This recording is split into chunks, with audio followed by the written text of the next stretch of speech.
جوانی میں کیا عادت ڈال لو؟ نبی صلی اللہ علیہ وسلم نے فرمایا، صحیح بخاری کی آخری حدیث، کلیمتانی خفیفتانی علی اللسانی ثقیلتانی فی المیزان حبیبتانی الی الرحمن سبحان اللہ وبحمدہ سبحان اللہ العظیم۔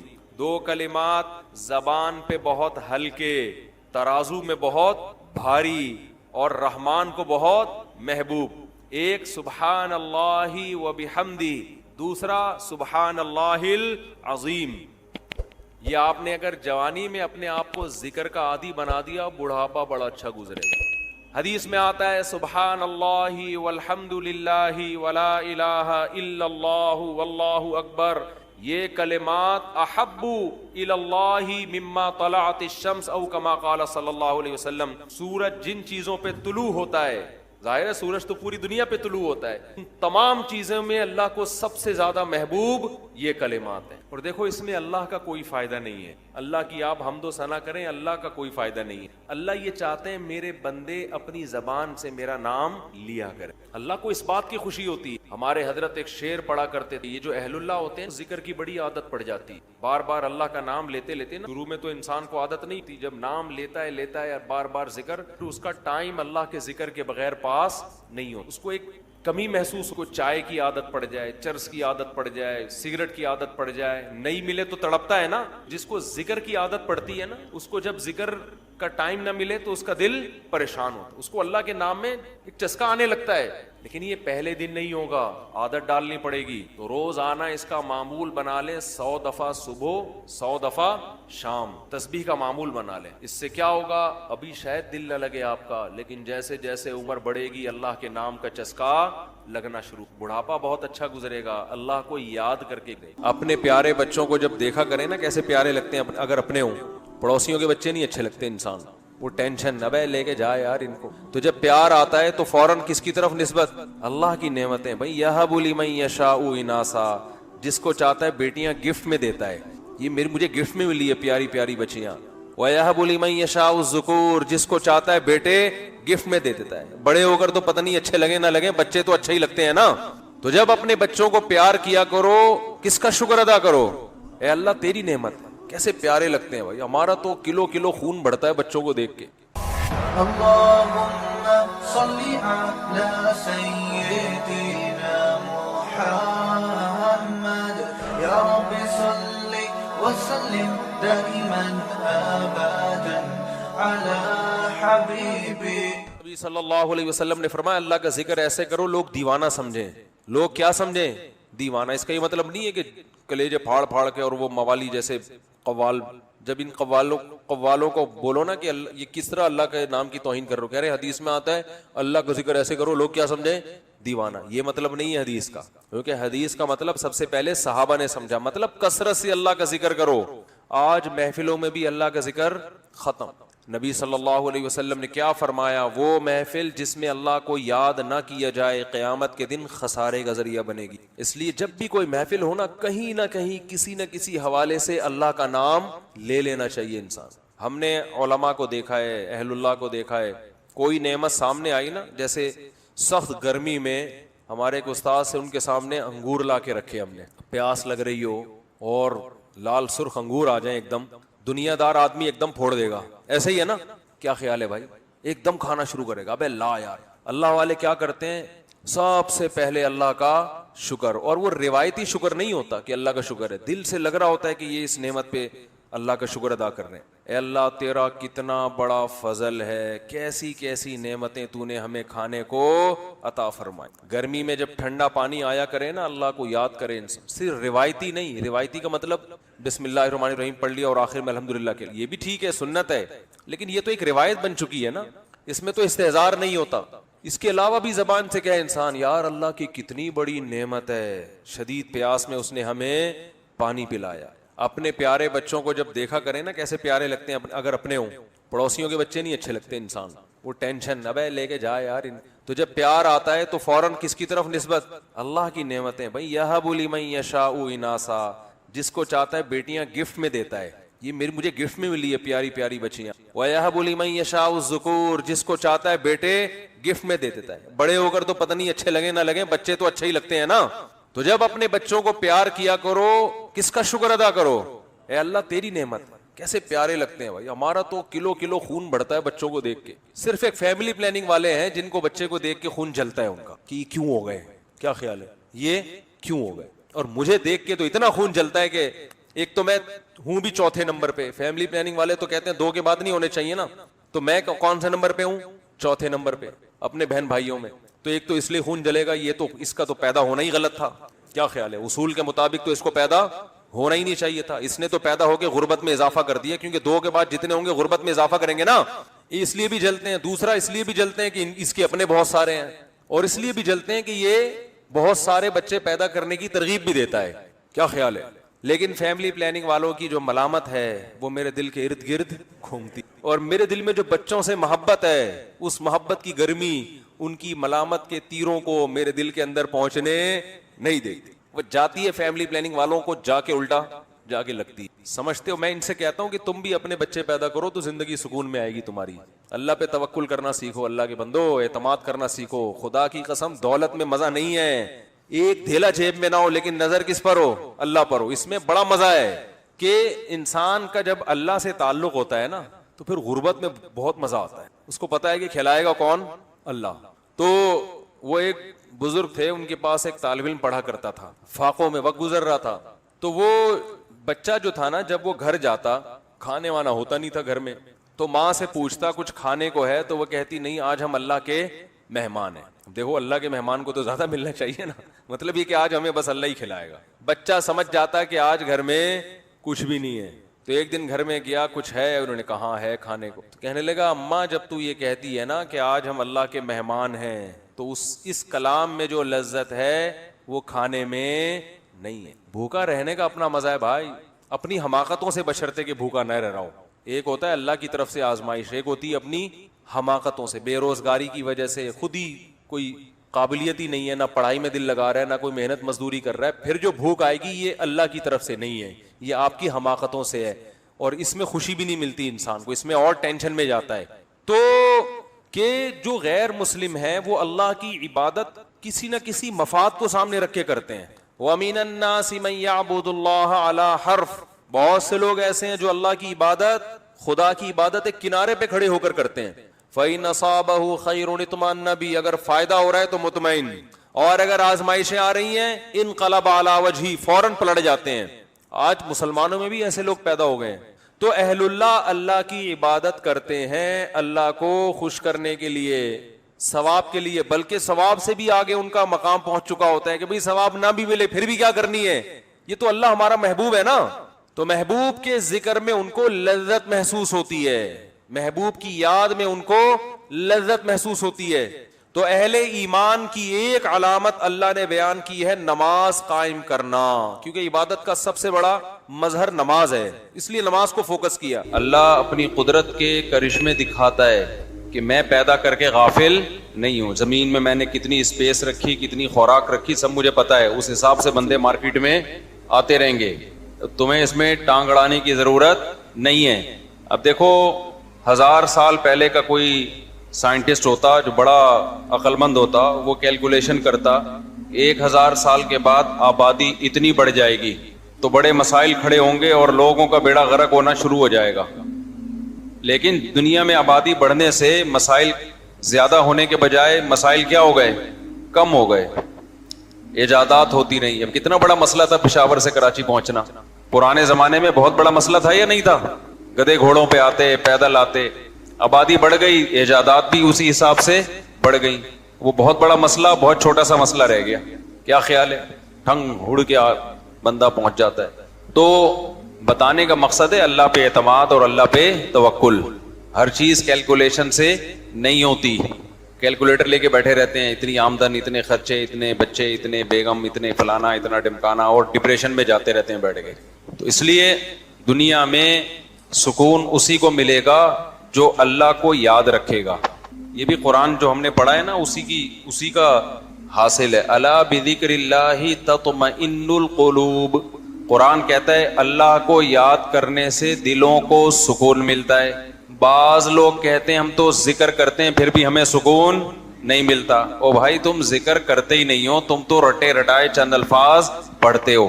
اللہ کو یاد کرنے کا مطلب کیا ہے؟ ذکر بھی اس میں داخل ہے, لیکن اصل مطلب کیا ہے؟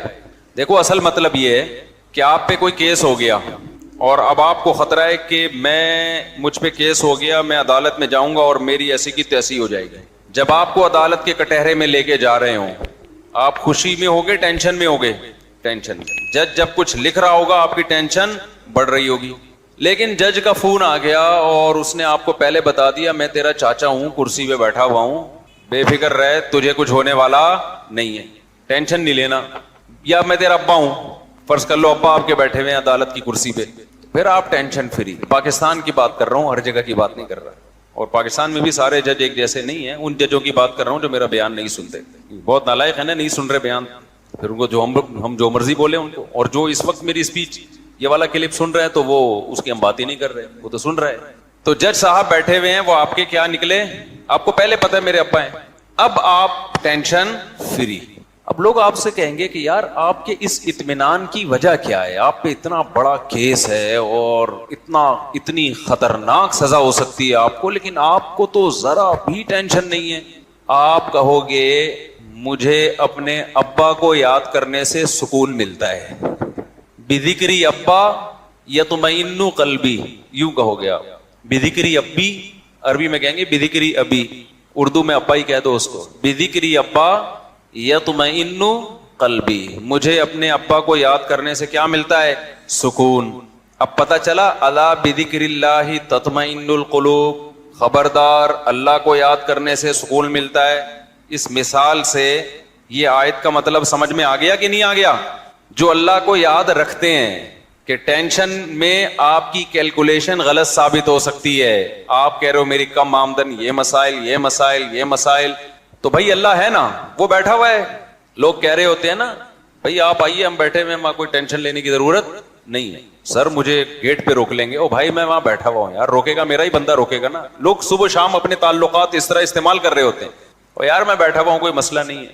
تو یہ بات بھی اللہ کے بارے میں جب تک دماغ شریف میں, کھوپڑی شریف میں نہیں بیٹھے گی کہ اللہ بھی عرش پہ بیٹھا ہوا ہے, وہ سارا نظام دیکھ رہا ہے, وہ غافل تھوڑی ہے اپنے بندوں سے بھائی. اب 1000 سال پہلے لوگ ٹینشن لیتے کہ یار آبادی اتنی اسپیڈ سے, اس وقت تو بہت اسپیڈ سے بڑھ رہی تھی آبادی, یار اتنی اسپیڈ سے بڑھ رہی ہے, ایک فی کس اتنے بچے, پھر ان بچوں کے بچے, پھر ان بچوں کے بچے, ابے بھائی یہ کیا ہو جائے گا, تو دنیا کیا ہو جائے گی, برباد. تو ان کو کیا پتا تھا کہ بھائی اللہ کیا ہے, بیٹھا ہوا ہے. اس نے انسان کے تابع ہر چیز کو بنا دیا, پوری کائنات. اس لیے انسان کو یہ رائٹ دے دیا کہ وہ ہر چیز کو اپنے کنٹرول میں لے سکتا ہے, لیکن وہ انسانوں کو اپنے کنٹرول میں نہیں لے سکتا. مینیجر کو کنٹرول میں لے سکتا ہے, وزیر اعظم کو کنٹرول میں لے سکتا ہے, نہیں لے سکتا. وہ اپنے ماتحتوں کو لے سکتا ہے. تو انسان کے جو ماتحت ہیں وہ جانور ہیں, ان کی نسل کو کنٹرول کر سکتا ہے انسان. کتے کراچی میں بہت زیادہ ہو گئے ہیں. کچھ دن پہلے 6 کتوں نے ایک انکل پہ حملہ کیا ہے فجر کی نماز کے بعد, زخمی کر دیا ان کو. ہم چیخ کے تھک گئے, گورنمنٹ نوٹس لے ان کتوں کی نسل کو کم کیا جائے, نہیں کر رہے. لیکن ہر تھوڑی دیر میں آپ بورڈ دو بچے دو ہی اچھے. انسانوں کی نسل کو کیا کیا جا رہا ہے, کنٹرول. جبکہ انسان کا انسان پہ اللہ نے کنٹرول نہیں رکھا کہ یہ میرا کام ہے, یہ تمہیں اس میں ٹینشن لینے کی ضرورت نہیں ہے, یہ میرا کام ہے. تم تھوڑی خدا بن کے کائنات پہ حکومت کرنا ہے. تمہیں جن چیزوں کو میں نے مسخر کر دیا تمہارے لیے, مسخر کا مطلب تمہارے کام میں لگا دیا, تم اپنے حساب کتاب سے ان کی نسل گھٹا بھی سکتے ہو, بڑھا بھی سکتے ہو. بہت سے جانوروں کی نسلیں انسان نے گھٹائی ہیں اور بہت سو کی بڑھا دی, دونوں ٹھیک ہیں. کسی مفتی نے نہیں کبھی کہا ہوگا کہ جی ناجائز ہے. ہمارے نبی نے بھی کتوں کو مارنے کا حکم دیا جب مدینہ میں کتوں کی تعداد بہت زیادہ ہو گئی تھی, تو آپ نے حکم دیا کتوں کو قتل کرو. تو صحابہ نے اتنے کتے مار دیے کہ جو مسافر اپنے ساتھ حفاظتی کتا لے کے آتا اس کو بھی قتل کر دیتے. تو نبی نے فرمایا ما لکم وللکلاب, صحیح مسلم کی حدیث, تمہیں کیا ہو گیا, کتوں کے پیچھے پڑ گئے ہو بھائی, یہ بھی اللہ کی ایک مخلوق ہے. مطلب یہ تھا کہ نبی نے کہا کہ میرا مطلب یہ نہیں تھا کہ نسل ختم کر دو, مطلب کیا تھا بھائی کتے زیادہ ہو گئے, تعداد تھوڑی ان کی کم کر دو. جنگل میں تو اللہ نے خود ہی ایک سسٹم رکھا ہوا ہے نسلوں کے کنٹرول کرنے کا. شہروں میں انسان نہیں کنٹرول کرنا ہے نا, جنگل میں جانوروں کی نسل کنٹرولنگ سسٹم پہلے سے اللہ نے بنایا ہوا ہے.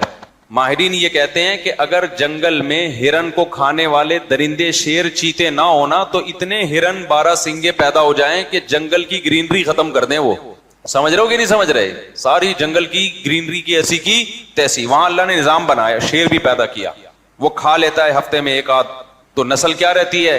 کنٹرول میں. خرگوش اتنی سپیڈ سے بڑھتے ہیں کہ جنگلوں میں اگر خرگوش کو کھانے والے کتے اور بھیڑیے اور شیر نہ ہوتے تو خرگوش ہی خرگوش ہوتے پوری دنیا میں. اتنی سپیڈ سے ان کی نسل بڑھتی ہے, اور وہ سارے کھیتوں کی ایسی کی تیسی کر دیتے. آسٹریلیا میں خرگوشوں کا تجربہ ہو چکا ہے.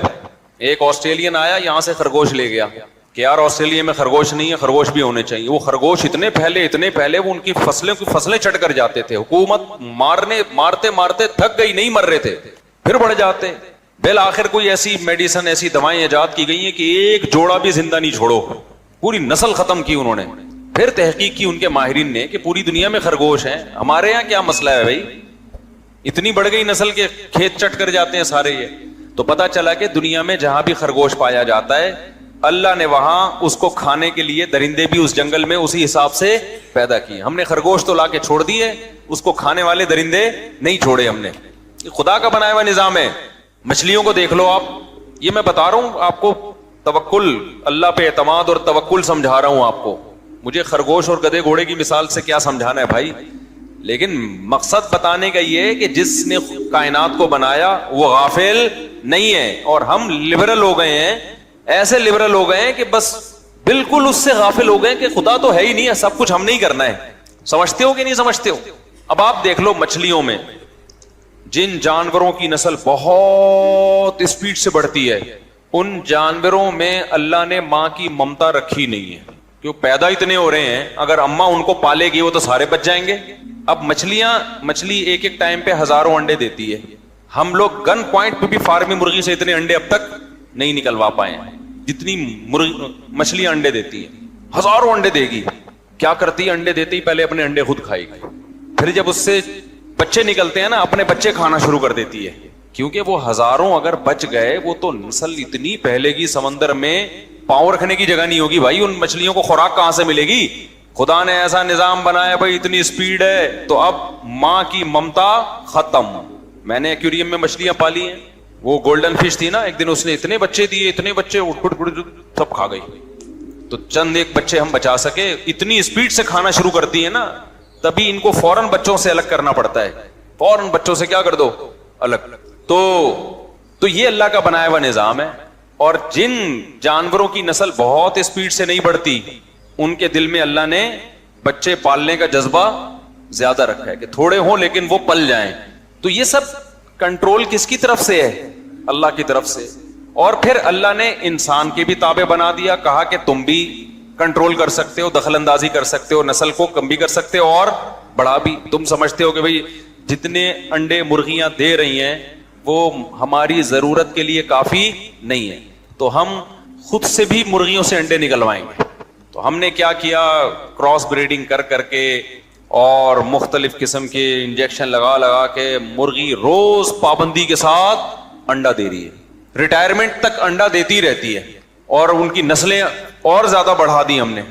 نہ بھی بڑھاتے نا تو بھی دیسی مرغی اتنی تھی کہ وہ ہماری ضرورت کے لیے کافی ہو جاتی. یہ ایک خوب اچھی طرح بات سمجھ لو. یہ جو بہت سے لوگ کہتے ہیں نا کہ فارمی مرغی نہ ہوتی تو اب دیسی مرغی تو انسانی آبادی کی ضرورت پوری نہیں کر سکتی, بالکل غلط بات ہے. یہ بالکل ایسے ہے جیسے کراچی میں ہم جب بھی چاہیں جہاں سے چاہیں ہمیں سمندری مچھلی وافر مقدار میں مل جاتی ہے, لیکن یہ کہہ کے مچھلی کی فارمنگ کو فروغ دیا گیا کیونکہ تاجروں کے لیے وہ آسان ہے, اس میں تیزی سے تاجروں کا فائدہ سمندر میں کم ہے, مچھلی کی فارمنگ میں زیادہ. اب تاجروں کا فائدہ چونکہ اس میں زیادہ تھا, اب لوگ آہستہ آہستہ آ رہے ہیں فارمی مچھلی کی طرف. نتیجہ کیا نکلے گا, مارکیٹ میں فارمی مچھلی اتنی زیادہ پھیل جائے گی کہ لوگ پھر کل یہ بات کرنا شروع کر دیں گے کہ سمندر کی مچھلی انسان کی خوراک کے لیے کافی نہیں تھی تو یہ فارمی مچھلی نے آگے کمی پوری کی ہے. حالانکہ ایسا بالکل بھی نہیں ہے. ہوگا یہ کہ جب تجارت اس میں لوگوں کو زیادہ آسان نظر آئے گی تو سمندر کی ٹینشن لینا لوگ چھوڑ دیں گے, سوائے جو لینڈ لارڈ لوگ ہوں گے جو اب جیسے دیسی مرغیاں کھاتے ہیں تو اب دیسی مچھلیاں ملا کریں گی ونس اپون اے ٹائم. اس لیے میں آپ سے کہہ رہا ہوں کہ دیسی پر رہو, فارمی پر مت آؤ, تاکہ وہ جو بزنس سمندر کا چل رہا ہے نا, یا جو جا کے دریا سے شکار کر کے پکڑتے ہیں، وہ بزنس ترقی کرتا رہے. اس لیے فارمی سے نکالو اپنے آپ کو. وہ جو مشیرے بیچارے ایک ایک مہینہ جا کے محنت کر کے لاتے ہیں، ان کا کاروبار ٹھپ ہو جائے گا. وہ بھی یہی کرنا شروع کر رہے ہیں اب کہ یار ہم جا کے ایک ایک مہینہ سمندر میں اتنی ٹینشن اٹھاتے ہیں، تو بہتر نہیں ہے کہ ہم ایک تالاب بنائیں اور دے دنادن مچھلیاں ہی مچھلیاں. اس لیے کوشش کس کو کرو، وہی ہم گاؤں دیہاتوں میں رہیں، جب چاہو آپ کو دیسی مرغی ملتی ہے، کیونکہ مرغیوں کی نسل بڑی سپیڈ سے بڑھتی ہے. تو خیر اصل بات کی طرف میں آتا ہوں. تو اللہ میاں نے جانوروں کا تو کنٹرول کس کو دے دیا؟ انسان تو مقصود کائنات ہے، وہ ایک دوسرے کو اپنے کنٹرول میں نہیں لے سکتا. وہ صرف اتنا کر سکتا ہے کہ آپ کا کوئی بزنس ہے تو آپ نے کسی کو ملازم رکھ لیا تنخواہ پہ، تو اس حد تک آپ اس کو اپنا ماتحت بنا سکتے ہیں اس ایگریمنٹ کے تحت کہ بھئی آپ نے ایگریمنٹ کیا اتنے بجے آفس آئیں گے، اتنے بجے آفس سے آپ گھر جائیں گے، اس کی میں آپ کو تنخواہ دوں گا، تو تنخواہ دے رہا ہوں تو معاہدے کے آپ پابند ہیں. اس حد تک تو انسان انسانوں کا پابند اور تابع ہے، ورنہ حقیقت میں انسان کسی کا غلام نہیں ہے. اس پر حکومت کا حق کس کو ہے؟ خدا کو ہے. لہذا انسان کو یا کسی گورنمنٹ کو قطعاً اجازت نہیں ہے کہ وہ کسی جوڑے کو یہ کہے کہ آپ کے 2 بچے ہونے چاہیے، تیسرا نہیں ہونا چاہیے، چوتھا نہیں ہونا چاہیے. یہ اتنی بڑی غلامی ہے نا انسانوں کی کو غلامی میں لانا، کہ ایک مرد کی ایک عورت کی چاہت ہے کہ میری نسل بڑھے اور مجھے بڑھاپے میں سہارا ملے. اس میں گورنمنٹ سے آپ پرمیشن لے رہے ہیں کہ وہ آپ کو بتائے گی. یہ تو گورنمنٹ کی غلامی بدترین غلامی ہے انسانیت کی. اور یہ میں آپ کو بار بار ایک بات کہتا ہوں کہ دنیا میں جتنے لبرل لوگ ہیں نا، یہ لبرل حکومتیں ہیں، یہ سیکولر حکومتیں ہیں، ان کے خدا کا واسطہ لیبل پہ مت جاؤ. یہ انسانوں کو غلام بنانے کی تحریکیں ہیں. لیبل ہے انسانوں کو آزاد کرنا، لیبل ہے. حقیقت میں یہ آزاد نہیں کر رہے، یہ انسانوں کو کیا بنا رہے ہیں؟ غلام بنا رہے ہیں. نہیں یہی بات سمجھ میں. واحد ہے اسلام جو آپ کو انسانوں کی غلامی سے کس کی طرف لے کر آتا ہے؟ خدا کی غلامی کی طرف. اور کمال کی بات یہ کہ وہ بھی حقیقی معنی میں غلامی نہیں ہے، بلکہ اللہ کیا کہتا ہے؟ فطرت اللہ التی فطر الناس علیہا. میں جو احکام تمہیں دے رہا ہوں وہ تمہاری نیچر کا حصہ ہے، یعنی تمہیں نیچرل لائف پہ لے کر آ رہا ہوں. تو یہ غلامی کہاں ہوئی؟ ابے یہ تو آزادی ہو گئی نا. اسلام لیبل غلامی کا لگا رہا ہے، لیکن اس غلامی کے نام پہ دے آزادی رہا ہے. اور سیکولر طبقہ لیبل آزادی کا لگا رہا ہے، بنا غلام رہا ہے. چائنا والے سارے غلام ہیں جن کو 2 کے بعد تیسرا بچہ پیدا کرنے کی اجازت نہیں ہے. یہ غلام ہے نا ریاست کے. کتنا بڑا حق مار لیا بھائی گورنمنٹ نے ان کا. سب گورنمنٹ کے آگے جھکے ہوئے. سمجھ میں آ رہی ہے بات کہ نہیں آ رہی ہے؟ سارے پابند ہیں. کتنے ملک ایسے ہیں جن میں آپ دوسرے ملک کی عورت سے آپ نکاح نہیں کر سکتے. لا ہے ملک کا. اسلام آپ کو اس غلامی سے کیا کرتا ہے؟ نکالتا ہے. پوری دنیا میں احل لکم ما وراء ذالکم، صحیح ہے نا؟ چند مخصوص عورتیں جو آپ کی محرم ہیں، محرم، ان کے علاوہ سب سے کیا کرو؟ نکاح کر سکتے ہو. تو غلام کون بنا رہا ہے آپ کو؟ ریاستیں بنا رہی ہیں. یہ لکیریں کھینچتی ملکوں کی، یہاں سے وہاں آپ نکاح نہیں کر سکتے. بہت سارے ملک ایسے ہیں. آپ کی نیشنلٹی کینسل اگر آپ نے فلاں ملک کی خاتون سے نکاح کر لیا، اگر فلاں ملک نے فلاں ملک سے کر لیا، تو وہ تو غلام بنا رہے ہیں آپ کو. اسلام کی جو پابندیاں ہیں نا، وہ پابندیاں ہیں جو انسان کو اچھا انسان بننے کے لیے ضروری ہیں. ریاستوں کی پابندیوں کی یہ نوعیت نہیں ہوتی. ریاستوں کی پابندی کی یہ نوعیت ہوتی ہے کہ اکنامکلی ہم ترقی کریں بس. اور لیبل بڑے اچھے اچھے لگائے جاتے ہیں. کتنے چائنا میں لوگ ایسے ہیں جنہوں نے ملک چھوڑا، ان کو زیادہ اولاد چاہیے تھی. انہوں نے کہا یار اس ملک میں رہ کے ہمیں اولاد نہیں مل سکتی. انہوں نے ملک چھوڑ کے ہجرت کر لی دوسرے ملکوں میں. اور دوسرے ملکوں میں جہاں گئے یورپ میں، وہاں جا کے انہوں نے نسل بڑھائی. آپ سمجھتے ہو چلو یورپ میں آزادی، وہ آزادی نہیں ہے بھائی، وہ بھی غلامی ہے.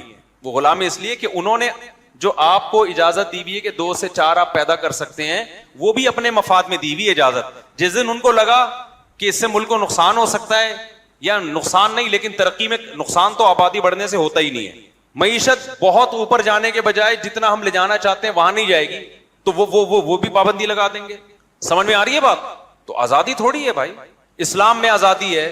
آپ جتنی دولت کماؤ اللہ آپ سے نہیں پوچھے گا اگر آپ نے حرام طریقے سے نہیں کمائی. کسی سے چوری نہیں کیا آپ نے، سود ہے، جوا ہے، سٹا ہے، یہ جو غیر اخلاقی طریقے. جتنی مرضی کما لیا آپ نے. گورنمنٹ کو آپ بتا سکتے ہو؟ بولو نا. گورنمنٹ کو چاہے دنیا میں کوئی بھی کنٹری ہو، یہ آپ سمجھ لو، جو لوگ دنیا میں جس ملک کو اپنی دولت بتاتے ہیں نا، وہ پھر پورا ٹیکس دیتے ہیں. 40%، 50%، پھر کہتے ہیں ہم یہاں سیو ہیں. ابے آدھی تنخواہ دے کے تو سیو ہو گیا تو کون سا تیر مار لیا؟ سیو تو یہ ہوتا کہ 1 روپے بھی تیرا خرچ نہ ہوتا اور تو یہ سمجھتا کہ یہ سارا پیسہ میرا ہے, مجھ پہ کوئی ہاتھ اٹھانے والا, کوئی ٹیڑھی نگاہ دیکھنے والا نہیں ہے. گورنمنٹ میری محافظ ہے اللہ کے حکم کے مطابق, وہ میری حفاظت کر رہی ہے. حکومت کا کام کیا ہے؟ لوگوں کے مال کی حفاظت کرنا. جب گورنمنٹ نے آدھا ٹیکس لے لیا تو حفاظت کہاں کی؟ ابے نہیں آ رہی سمجھ میں.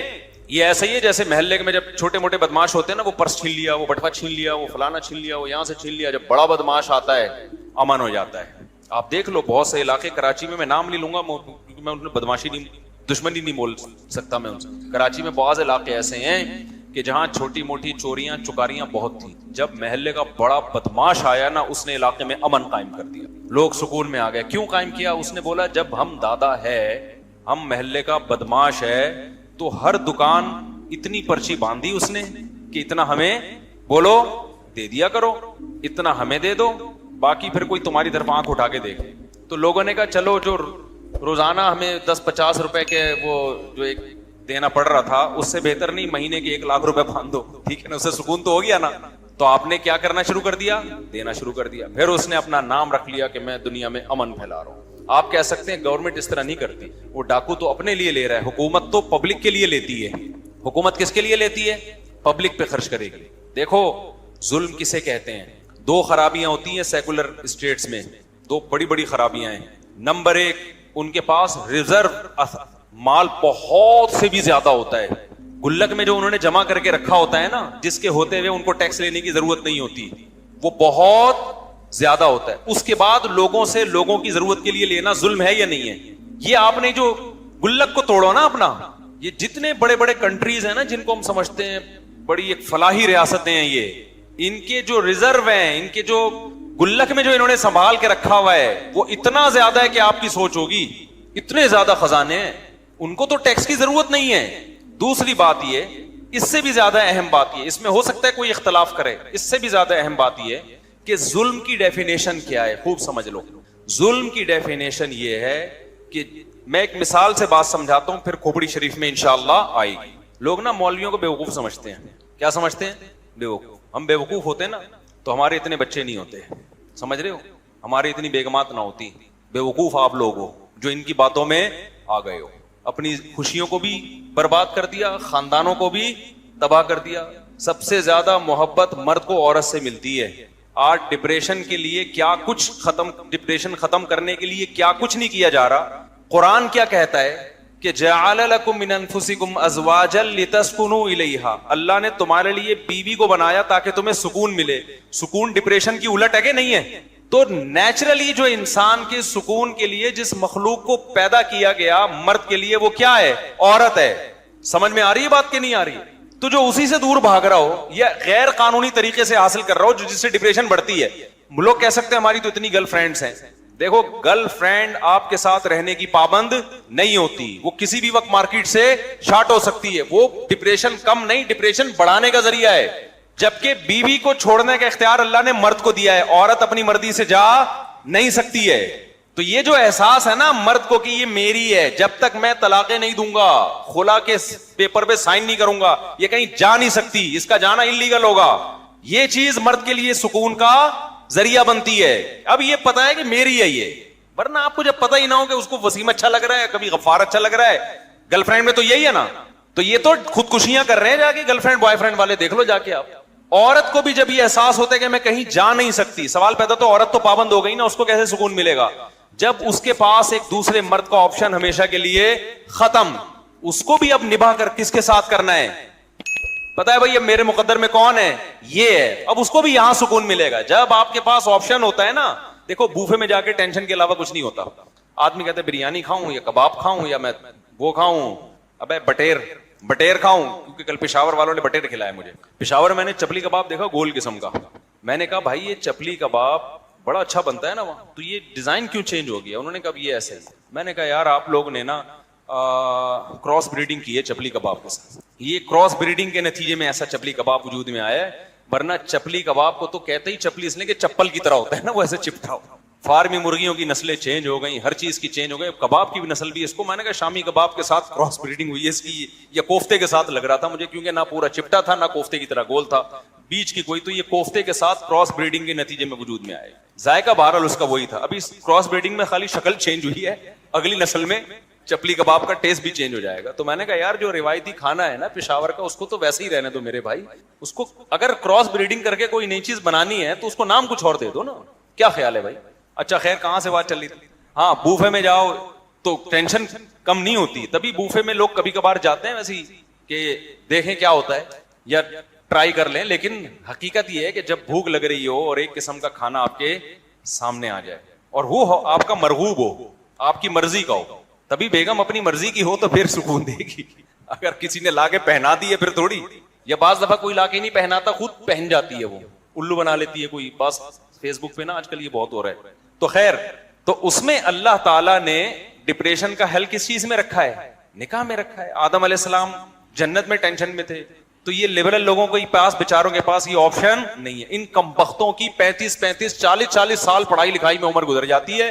یہ تو ڈپریشن کے پورے کنستر ہیں میرے بھائی. سمجھ میں آ رہی ہے بات کی نہیں آ رہی؟ خدا نے جو ڈپریشن دور کرنے کے لیے بیوی کو پیدا کیا تھا اس سے یہ دور رہتے ہیں, اور ڈپریشن بڑھانے والی چیزیں جس کو گرل فرینڈ کہا جاتا ہے اس سے یہ انجوائے کرتے ہیں. تو یہ تو میں تو اس پہ, یہ لوگ جب آتے ہیں نا میرے پاس کے ٹینشن, میں کہتا ہوں ابے تو زندہ کیسے بھائی, تجھے تو مر جانا چاہیے. نیچر سے بغاوت کرنے والا کبھی سکون میں نہیں ہوتا. پھر انسان کو ایک ٹائم پہ اولاد چاہیے, بیٹے بیٹیاں چاہیے, وہ نہیں ملے وہ 100 دفعہ کہے گا کہ میں ٹینشن میں نہیں ہوں, لیکن حقیقت میں کیا ہوگا, وہ ٹینشن میں ہوگا. دیکھو ایک خاندانی بات کرتا ہوں, اللہ کرے سمجھ میں آ جائے. ڈپریشن یہ بڑی عجیب بیماری ہے, کسی نفسیاتی ڈاکٹر سے پوچھیں, آپ کو بتائے گا. ڈپریشن کا اظہار نا, لوگ بعض دفعہ لوگوں کو خود نہیں پتا ہوتا ہم ڈپریشن کے پیشنٹ ہیں, حالانکہ وہ ڈپریشن کے پیشنٹ ہوتے ہیں. دیکھو بعض دفعہ انسان کو بخار ہوتا ہے لیکن وہ سمجھتا ہے کہ میں دھوپ کی وجہ سے میرا ماتھا گرم ہو رہا ہے. تھرمامیٹر لگائیں گے تو پتا چلے گا بھائی یہ دھوپ کی وجہ سے نہیں ہے, یہ ٹیمپریچر آپ کا اندر کا بڑھ گیا ہے. تو اسی طرح کسی سمجھدار کے پاس آپ بیٹھیں گے نا تو وہ آپ کو بتائے گا کہ یہ جو آپ کے اندر ایب نارملٹی ہے نا, بلا وجہ ہنس رہے ہیں, بلا وجہ اوور ایکٹنگ کر رہے ہیں, بلا وجہ مشہور ہونے کا شوق, ہر چیز میں ٹانگ اڑا رہے ہیں, آگے گھس رہے ہیں, یہ بھی بہت دفعہ, میں نہیں کہہ رہا ہمیشہ, بہت دفعہ ڈپریشن کی وجہ سے ہوتا ہے. جب انسان کسی ٹینشن میں ہوتا ہے تو ایب نارملٹی والی کیفیات ہوتی ہیں اس کی, وہ کچھ ہٹ کے کام کر رہا ہوتا ہے.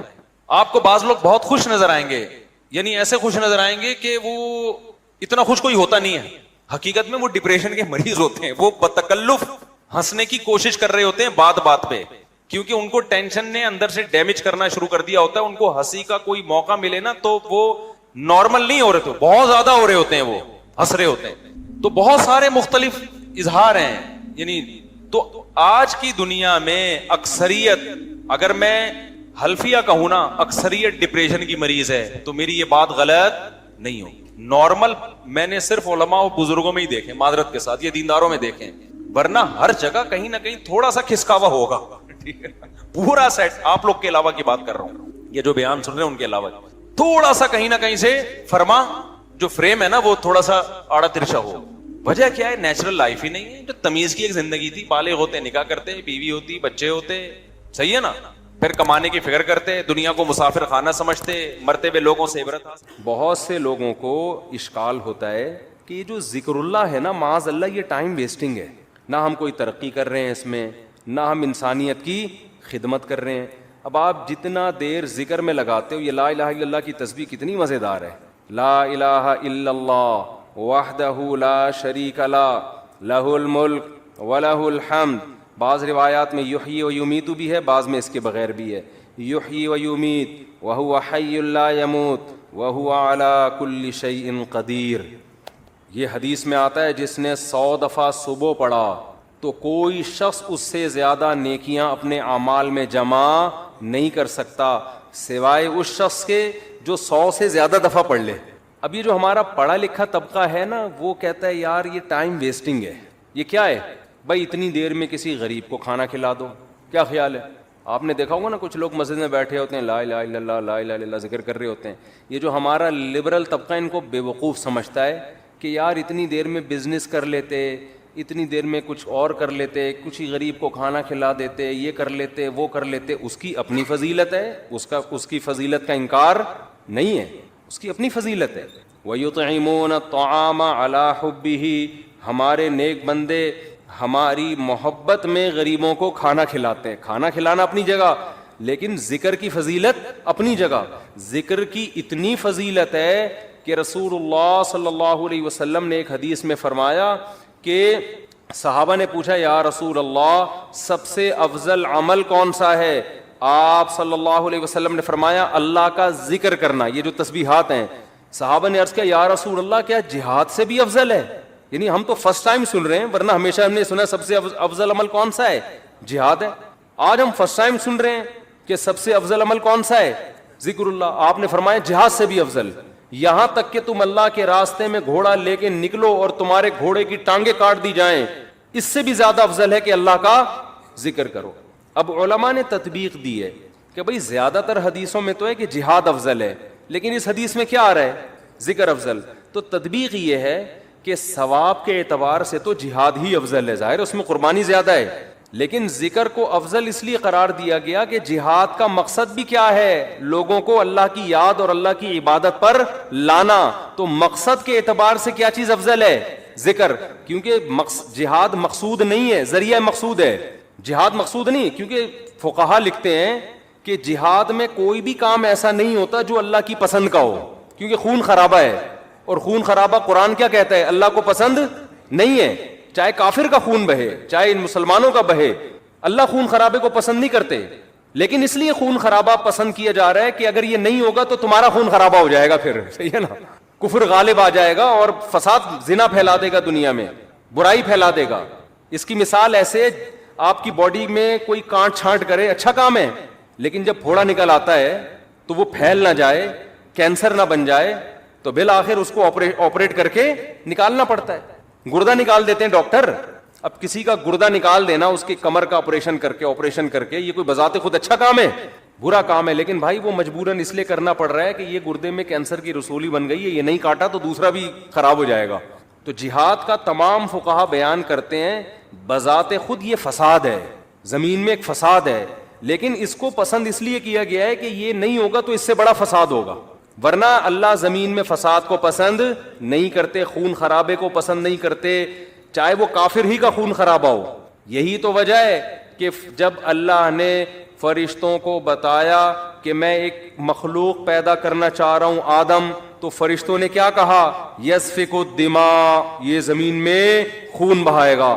فرشتے جانتے تھے کہ خون بہانا اللہ کو پسند نہیں ہے، ورنہ فرشتے یہ اعتراض تھوڑی کرتے، بلکہ فرشتے یہ بتاتے کہ اللہ یہ جہاد کرے گا، خون بہائے گا، دو اور ایسے آدم ہونے چاہیے۔ کیا خیال ہے؟ فرشتوں نے کہا وَيَسْفِكُ الدِّمَاء، یہ بم بنائے گا، ایک دوسرے کو مارے گا، میزائل بنا کے مارے گا، ابھی نندن کو چائے پلا کے واپس بھیجے گا، یہ بڑی تباہیاں پھیلائے گا دنیا میں۔ تو اللہ میاں نے اس کا فرشتوں کا جواب نہیں دیا کہ اچھا ہے نا خون بہائے گا تو صحیح ہے نا، نہ یہ نہیں کہا۔ اللہ نے کہا اعلم ما لا تعلمون، ٹھیک ہے تم نے اس کی ایک بیڈ کوالٹی بیان کی ہے کہ خون بہائے گا، لیکن اس کی کچھ اچھی گڈ کوالٹیز بھی ہیں وہ تم نہیں جانتے۔ تو اس سے صاف پتہ چلتا ہے اللہ زمین میں خون خرابے کو پسند نہیں کرتے، مجبوری ہے۔ تو اس لیے نبی نے ذکر کو افضل قرار دیا کہ جہاد سے مقصد کیا ہے؟ اللہ کا نظام اور اللہ کی محبت لوگوں کے دلوں میں آئے، لوگ اللہ کو یاد کریں۔ تو مقصد کے اعتبار سے ذکر کی فضیلت ہے جہاد پر، ثواب کے اعتبار سے کس کی فضیلت ہے؟ جہاد کی فضیلت ہے۔ ظاہر ہے وہ ذکر کرنے والے کا کیا جا رہا ہے، لیکن جہاد میں تو آپ کے خون بہتا ہے، آپ کا بہت بڑی قربانی دینی پڑتی ہے۔ تو اب میں عرض کر رہا تھا کہ ہمارا جو لبرل طبقہ ہے نا، جو خوش قسم کے لوگ ہوتے ہیں، جو بڑے آج کل براڈ مائنڈڈ بنے پھرتے ہیں، اسلام کے فلسفیانہ انداز سے آپ ان سے بڑی لمبی چوڑی تقریریں کروا لیں، لیکن اللہ کا ذکر نہیں کرتے۔ اور نہ کرنا تو چلو اتنا بڑا جرم نہیں ہے، جو ذکر کر رہا اس کو کیا سمجھتے ہیں؟ بے وقوف۔ کیا بھائی یہ فلاں بزرگ سے بیعت ہے اور ان کی وہاں بیٹھا ہوتا ہے مسجد میں، صبح صبح انہوں نے بولا یہ اللہ اللہ کیا کرو تو بیٹھ کے اللہ اللہ کر رہا ہوتا ہے، یا کسی حدیث میں پڑھ لیا یہ ذکر کرنا۔ اچھا، اپنے کاموں کو بنانے کے لیے وظیفے پڑھنے والے مارکیٹ میں بہت ہیں، آپ کہیں دیکھے ہو نا اللہ اللہ کر رہا ہے تو سمجھ لو اس کی شادی نہیں ہو رہی، کسی نے اس کو شادی کا وظیفہ بتایا ہوا ہے۔ ایسے نیک مارکیٹ میں شارٹ ہیں جو اللہ اللہ کر رہے ہیں صرف اللہ کو یاد کرنے کے لیے، ایسے نیک مارکیٹ میں کیا ہیں؟ شارٹ چل رہے ہیں۔ تو ایسے نیک لوگوں کو لوگ بیوقوف بھی سمجھتے ہیں کہ ٹائم ویسٹنگ، یہ کر لیتے یہ کر لیتے یہ کر لیتے. ہم نے اپنے اکابر کو دیکھا ہے جنہوں نے بڑے بڑے کام کیے، لیکن آپ ان کے ذکر کی ڈیٹیل میں جائیں تو ایسا لگتا ہے یار یہ تو اتنا ٹائم یہ ذکر اللہ میں گزارتے تھے، ان کے پاس باقی کاموں کے لیے ٹائم کب بچتا تھا، لیکن باقی کام بھی انہوں نے بہت کیے. تو یہ جو لبرل طبقہ ہے نا ہمارا، ان کو یہ صوفی ٹائپ کے لوگ جو اللہ اللہ کر رہے ہیں تسبیح پکڑ کے یا ویسے ہی، ان کو یہ برے لگتے ہیں کہ ٹائم ویسٹ کر رہے ہیں. لیکن بات یہ ہے کہ جب انسان کو کسی سے محبت ہوتی ہے تو محبوب کی یاد میں ٹائم ویسٹ کرنا یہ اس کو ویسٹ ٹائم کی ویسٹنگ لگتا نہیں ہے. یہی تو منزل ہے بھائی، ہم پیدا ہی اللہ کے لیے ہوئے ہیں. ہو جائے اللہ کی یاد میں ٹائم ویسٹ، سبحان اللہ، اور کیا چاہیے. جانا کس کے پاس ہے ہم نے؟ اللہ کے پاس جانا ہے. تو ٹائم بچانا کہتے کس کو ہیں؟ میری یہ سمجھ میں نہیں آتا. ایک صاحب مجھ سے الجھ گئے کہ اتنا ٹائم ویسٹ کر رہے ہیں. میں نے کہا ویسٹنگ آف ٹائم کی ڈیفینیشن کیا ہے؟ کیا ڈیفینیشن ہے اس کی؟ یہ بہت امپورٹنٹ سوال ہے. دیکھو گورے کا معیار الگ ہے ٹائم ویسٹ کرنے کے بارے میں، مسلمان کا معیار الگ ہونا چاہیے. جب آپ منزل متعین کر لیتے ہیں نا تو اس منزل کی طرف جو بھی راستہ آپ کو لے کے جائے گا اس میں ٹائم کھپانا ٹائم ویسٹنگ نہیں ہے. اور جو کام آپ کو اس منزل سے ہٹا رہا ہے چاہے دیکھنے میں وہ کتنا قیمتی کام لگے، لیکن اسلام اس کو ٹائم ویسٹنگ کہتا ہے. مثال وہی میں ڈاکٹر اور باکسر والی لے آتا ہوں. آپ کا ہدف تھا ڈاکٹر بننا، صبح شام آپ کیا کر رہے ہو؟ باکسنگ سیکھ رہے ہو. اب باکسر تو کہے گا زبردست یار یہ آدمی ٹائم کا بڑا پابند ہے. ٹھیک صبح 8 بجے آ کے مکے لگاتا ہے، پھر جا کے ناشتہ کرتا ہے، پھر تھوڑا آرام کرتا ہے، اس کے بعد پھر دوپہر ٹائم. تو دیکھنے میں تو لگ رہا ہے کہ یہ ٹائم ویسٹ نہیں کر رہا، لیکن جس آدمی کو پتا ہو کہ آپ کا ہدف ڈاکٹر بننا ہے وہ کہے گا یہ ٹوٹلی ٹائم آپ کا کیا ہو رہا ہے؟ ویسٹ. ٹوٹلی اس کا کچھ بھی فائدہ نہیں ہے فیوچر میں. آپ میرے پاس لوگ آتے ہیں 40 سال کے 45 سال کے کہ ہم عالم بننا چاہتے ہیں، مدرسے میں داخلہ لے کے ہم کیا بننا چاہتے ہیں؟ عالم. میں ان سے کہتا ہوں آپ دین کا علم حاصل کر لیں بقدر ضرورت، قرآن کی تفسیر پڑھ لیں، احادیث پڑھ لیں، بقدر ضرورت مسائل سیکھ لیں. پراپر عالم بننے کا ٹائم اب گزر گیا ہے، اب ٹائم ویسٹ ہوگا آپ کا. کہتے ہیں یار میں علم دین میں اپنے آپ کو کھپاؤں اور ٹائم ویسٹ. میں کہتا ہوں بھائی بات یہ ہے کہ جتنی 8 سال آپ کو محنت کرنی پڑے گی نا اس کا آؤٹ پٹ اتنا اب نہیں نکلے گا. اس کی وجہ اس سے زیادہ آپ کسی اور کام میں اپنی صلاحیتیں کھپا سکتے ہو، اس کا آؤٹ پٹ زیادہ اچھا ہوگا. جیسے کوئی آدمی 50 سال میں میڈیکل کالج میں ایڈمیشن کے لیے جائے، ابے تو 4 سال وہاں لگائے گا، 2 سال پھر ہاؤس جاب ہوگی، اس کے بعد تجھے ایکسپیرینس چاہیے نا. ایکسپیرینس کے لیے 15 20 30 سال کے بعد جا کے انسان ڈاکٹر بنتا ہے، جو لوگ کہتے ہیں ہاں یہ اب کیا ہے، اسپیشلسٹ ہے یا واقعی ایک تجربے کار ڈاکٹر ہے. تو اس وقت تو آپ کا انا للہ ہو چکا ہوگا، یا آپ اتنے بوڑھے ہو چکے ہوگے کہ کام کرنے کا ٹائم ہی نہیں ملے گا.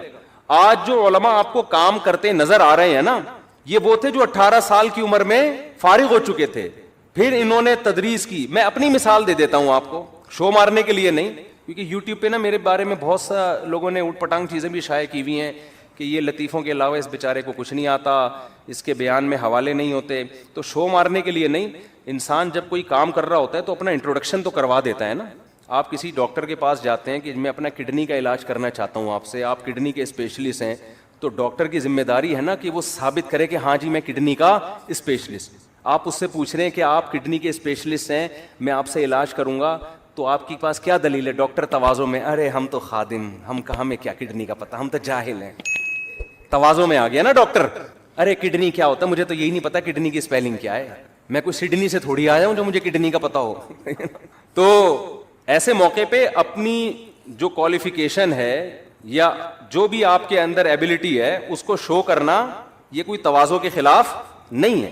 ہاں اس میں میں نہیں کہتا کہ میں عالم ہوں، لیکن میں عام لوگوں سے کہتا ہوں کہ بھائی ٹوٹا پھوٹا آپ سے زیادہ اللہ نے علم دے دیا، باقی بڑے بڑے علماء کے مقابلے میں تو ہم. ایک صاحب نے مجھے کہا نا کہ آپ اگر عالم ہیں، آپ کو قرآن و حدیث اگر آتا ہے تو امام ابو حنیفہ کی تقلید کیوں کرتے ہو آپ؟ پھر آپ کو تو خود آتا ہے قرآن و سنت، اور اگر آپ کو نہیں آتا تو آپ جاہل ہو، پھر بیان کیوں کر رہے ہو لوگوں میں؟ سمجھ میں نہیں آئی بات. کہا کہ ہم آپ کے مقابلے میں جاہل نہیں ہیں، آپ کے مقابلے میں عالم ہیں، ابو حنیفہ کے مقابلے میں جاہل ہیں. صحیح ہے نا؟ قرآن حدیث ہمیں آتا ہے اتنا نہیں جتنا امام ابو حنیفہ کو آتا تھا، لیکن اس سے زیادہ آتا ہے جتنا آپ کو آتا ہے. انصاف سے میں نے کہا. تو ایک ٹائم ہوتا ہے نا انسان کا. کہاں سے کہاں بات چلی گئی؟ میں وہ ذکر کی بات کر رہا تھا کہ یہاں تو عین منزل ہے تھکن سے چور ہو جانا. حضرت مفتی تقی صاحب کے شعر کی وضاحت کر رہا تھا میں کہ اللہ کی راہ میں, اللہ کی محبت میں ٹائم ویسٹ کرنا ہی کیا ہے, اور تھک جانا ہی منزل ہے. اللہ یہی تو چاہتا ہے مجھے پانے کے لیے تھک جاؤ, تو بس تھک جاؤ تو آخرت میں مل جاؤں گا, دنیا میں تو نہیں ملتا میں کسی کو, تو آخرت میں مل جاؤں گا میں تمہیں. تو اس میں بتا رہا تھا کہ ذکر کو آج ہمارے پڑھے لکھے طبقے نے, کوئی بچہ اگر صبح بیٹھ کے 100 دفعہ تسبیح پڑھ رہا ہو, ابا پیچھے سے آ کے تھپڑ لگائے گا, مگر ٹائم ویسٹ کر رہا ہے, تجھے انڈے لینے کے لیے بھیجا تھا میں نے, تو کچھ پڑھ لے. ہاں یہ ہے کہ سارا دن ذکر ہی کرتا رہے, باقی کام نہ کرے, وہ تو پھر رہبانیت ہے, اس سے حدیث نے منع کیا. باقی کام بھی کرنے, لیکن اپنے اوقات میں اللہ کو یاد کرنے کے لیے بھی ٹائم دینا ہے. اور اس میں یہ مت سوچو کہ وقت ضائع ہو رہا ہے, یہ وقت اللہ کو یاد کرنے میں ضائع ہو رہا ہے. یہ ضائع کرنا ہی کیا ہے, عین عبادت ہے, عین مقصد ہے. جیسے قربانی کے دنوں میں جانور کاٹ کے ہلاک کر دینا ہی عبادت ہے, اس لیے کہ پیسہ ضائع ہو رہا ہے بظاہر, لیکن کس کی یاد میں ہو رہا ہے, خدا کے کہنے سے. تو جب محبوبہ کے کہنے پہ ٹائم ویسٹ ہونا ویسٹ نہیں لگتا, تو خدا کے کہنے پہ اس کی یاد میں جو ٹائم ویسٹنگ ہے وہ کہاں سے ویسٹنگ ہو گئی. کسی عاشق سے پوچھو کہ محبوبہ نے تمہیں بلایا, وہ کہے گا میں پہلے بہت ٹائم دے چکا ہوں, مزید ٹائم نہیں میرے پاس. وہ تو بھاگا جائے گا, وہ کہے گا بھائی اسی ٹائم ویسٹ کرنے کے لیے تو میں جاب کر رہا ہوں, پیسے اس لیے کما رہا ہوں کہ اس کو پکڑائی میں لے کر آؤں میں. تو وہ تو کہے گا میرا تو مقصد ہی یہی ہے. تو ایمان والوں کا تو مقصد ہی اللہ کو حاصل کرنا ہے. لہذا دیکھو سب سے قیمتی ٹائم پیغمبروں کا ہوتا ہے, پتا ہے نا آپ کو, پیغمبر ایک سیکنڈ بھی کبھی ضائع نہیں کرتے. لیکن وہ ایک آیت میں بار بار پیش کرتا ہوں نا, یہ بھی ہمارے حضرت پڑھا کرتے تھے, یہ آیت بڑا مزہ آتا تھا جب حضرت اس کی تشریح کرتے تھے. اللہ نے کوہ طور پہ موسیٰ علیہ, مختصر بیان کروں گا, کئی بار بیان کر چکا ہوں. اللہ نے کوہ طور پہ موسیٰ علیہ السلام کو بلایا پہلی دفعہ.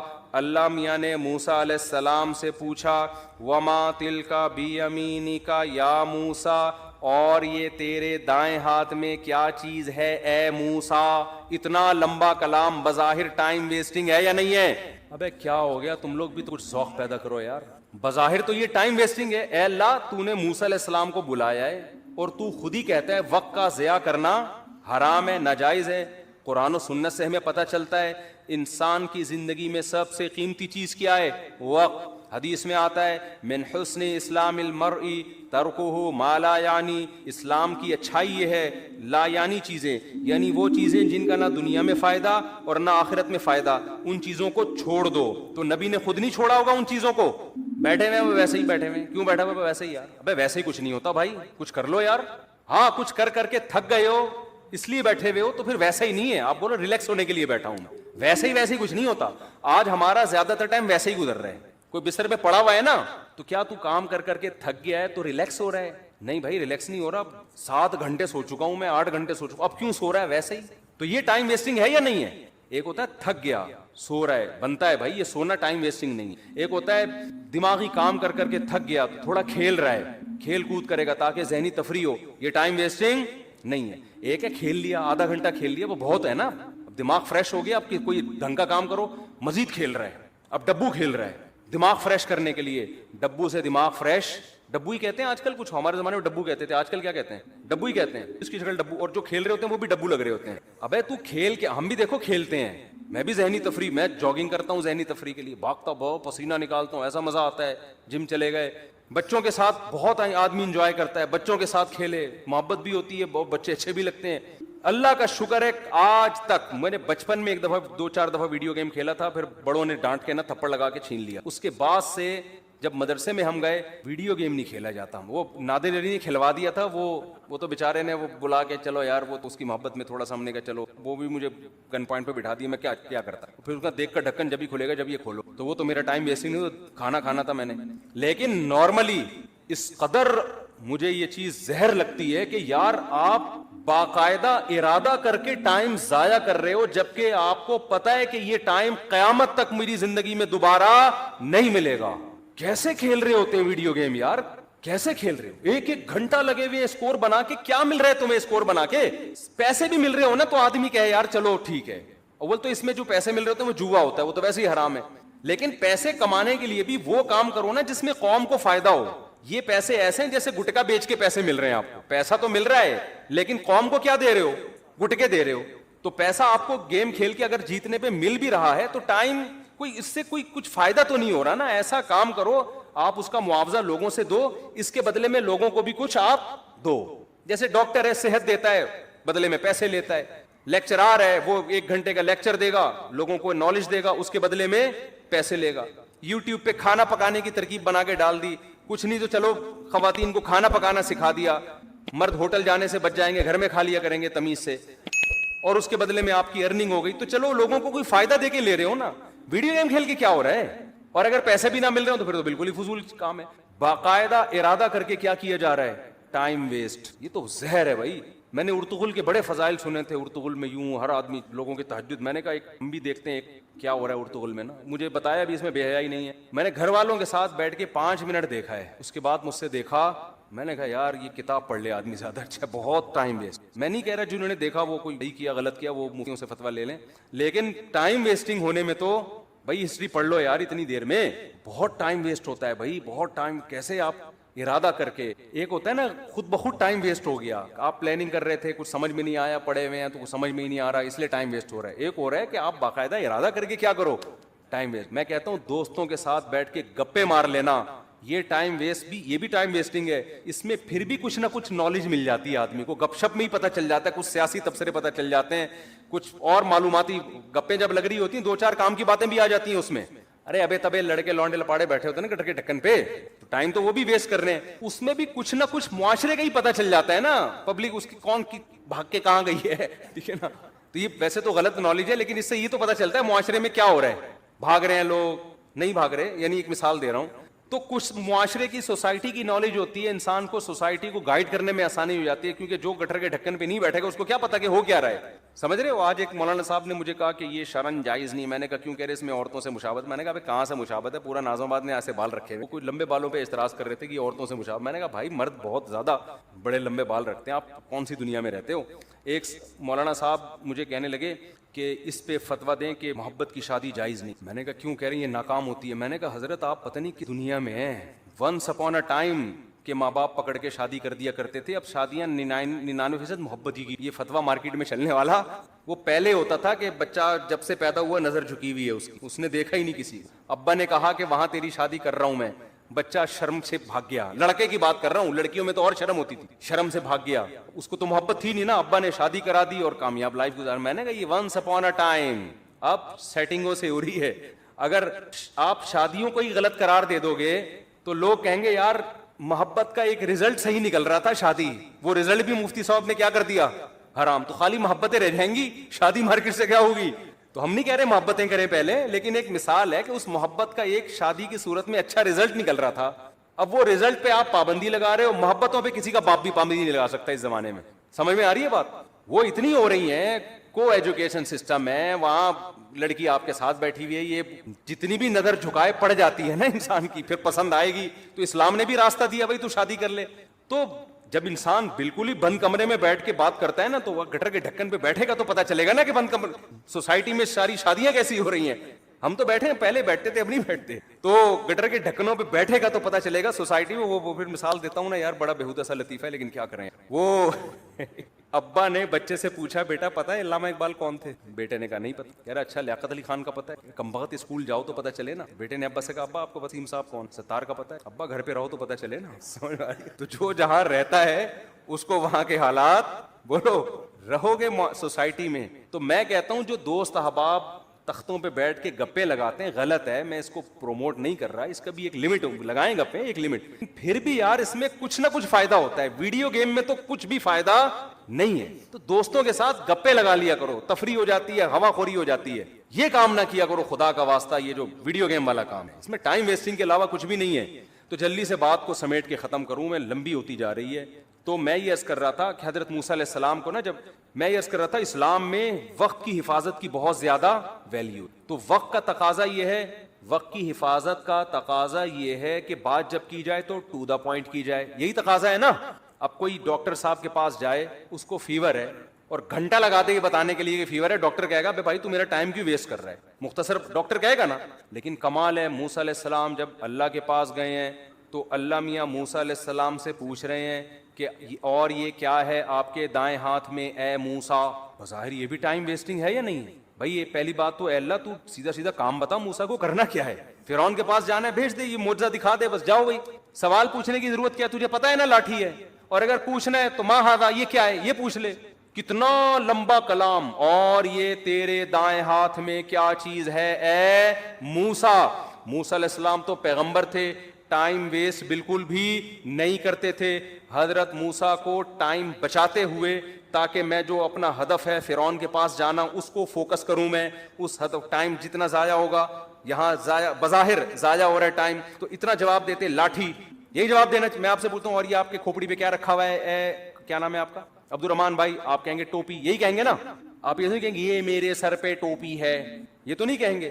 تو موسیٰ علیہ السلام نے ٹائم بچانے کی کوشش نہیں کی. موسیٰ علیہ السلام نے اس سے بھی لمبا جواب, قال ہی عصایا, موسیٰ نے کہا یہ میری لاٹھی ہے. اللہ نے یہ نہیں پوچھا تھا کس کی لاٹھی ہے, اللہ نے پوچھا تھا اور یہ تیرے دائیں ہاتھ میں کیا چیز ہے اے موسیٰ. حالانکہ اے موسیٰ کہنے کی بھی ضرورت نہیں ہے, بات موسیٰ سے ہی ہو رہی ہے.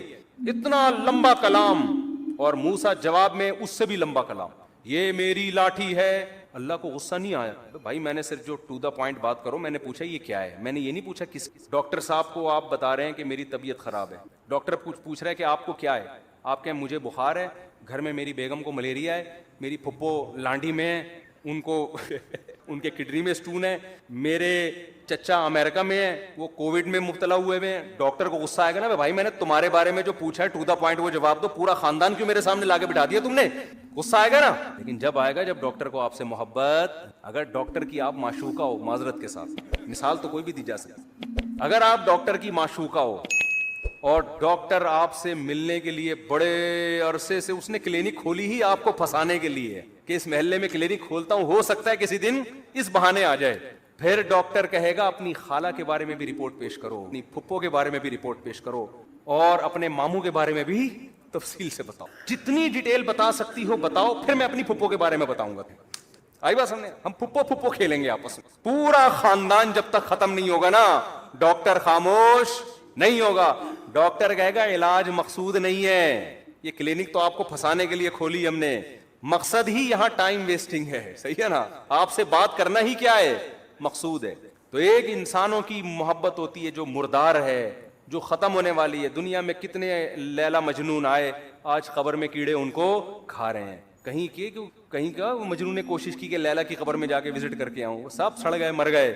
اور ایک محبت کس سے ہوتی ہے بھائی, اللہ سے ہوتی ہے. محبت میں لمبا کلام کر, یہاں ٹائم ویسٹ کرنا ہی کیا ہے, مقصود ہے. اور موسیٰ علیہ السلام کی محبت کو شے آ گئی اور کہہ رہے ہیں ہیا عصایا, یہ میری لاٹھی ہے, اتوکئ علیہا. اب کوئی لبرل آدمی بیٹھا ہوا ہوتا, سائنٹسٹ وہاں پہ پڑھا لکھا, وہ ٹائم کیلکولیٹ کر رہا ہوتا ہے, اتنی دیر میں موسیٰ علیہ السلام اتنی چیزیں ایجاد کر سکتے, قوم کی اتنے غریبوں کو کھانا کھلا سکتے, تو یہ کیسے نبی ہے معاذ اللہ ہے بھائی, یہ کیا قوم کے قائد بنیں گے, یہ کیا قیادت کریں گے, یہ لوگوں کو ٹائم بچانے کی ترغیب کیسے دیں گے. ان سے تو سوال پوچھا گیا یہ کیا ہے, جواب میں پوری رپورٹ پیش کر دی انہوں نے, اتنا لمبا کلام.